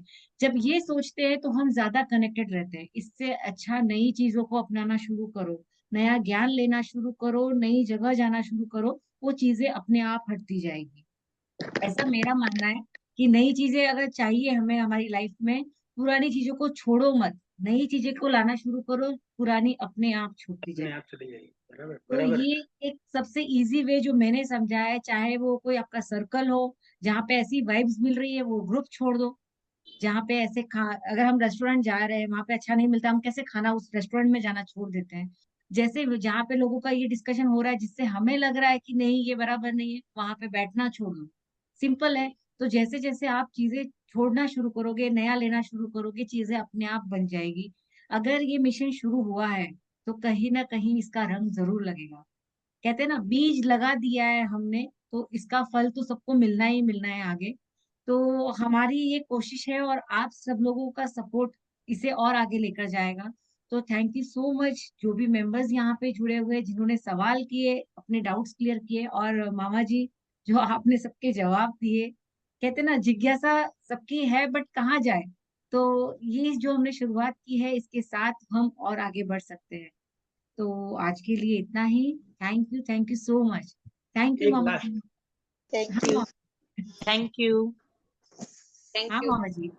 लास्ट मतलब कि ऐसा कोई अभी जो आज प्रश्न हुए, ऐसा कोई प्रश्न नहीं है जिसका जवाब अपने पास नहीं है। लेकिन पब्लिकली मैं जवाब नहीं देना चाहता, दोबारा रिपीट कर रहा हूँ। पर्सनली आप कभी भी पूछेंगे तो 100% उसका आपको संतोष हो वैसा जवाब है, मिलेगा, 100% मिलेगा, इतना श्योरिटी है। इसीलिए आप कनेक्टेड रहिए, जुड़े रहिए, क्योंकि आगे हम सीजन में, जैसे अभी हम वापस से आपको आगे के सेशन की अपडेट्स मिल जाएगी, क्या टॉपिक्स आने वाले हैं। क्योंकि कहते हैं ना, जैसे अभी चमत्कार तो ये तो बहुत सुना हुआ है, बट ये सारी चीजें जो हमने नहीं जानी, नहीं समझी, ऐसे बहुत सारे टॉपिक्स जो हमारे आसपास है, लेकिन हम सिर्फ उसको टच करके साइड में हो जाते हैं, उसके बारे में उसको डीपली जानने की कोशिश नहीं करते। और हमने स्व से मिलन, यानी अगर हमें आपसे मिलना है तो हमें अपने आसपास की जगह, हमारे अंदर अंतर्मुखी होकर उस जगह को क्लीन करना है। तो ये सारी चीजें जो हमने बिठा कर रखी है, बोलते ना, एक अपना वार्डरोब में जितना डस्टबिन लगा कर रखा है उसे निकालना पड़ेगा। अगर खुद से मिलना है तो ये सारे डस्टबिन में डालो और नई चीजों खोलो और आगे बढ़ो। तो बहुत बहुत कहते हैं ना, ये सेकंड जो हमारा टॉपिक था ये बहुत जोरदार था। मुझे लगा कि आज हम लोग को थोड़ी देर में सब हो जाएगा, बट समय कम पड़ गया है, ऐसी हालत हो गई है। और डिस्कशन चालू है तो ये बहुत अच्छी बात है। आगे के टॉपिक के साथ हम जल्दी मिलेंगे। ठीक है। तो thank you again, thank you so much. जय हिंद सबको।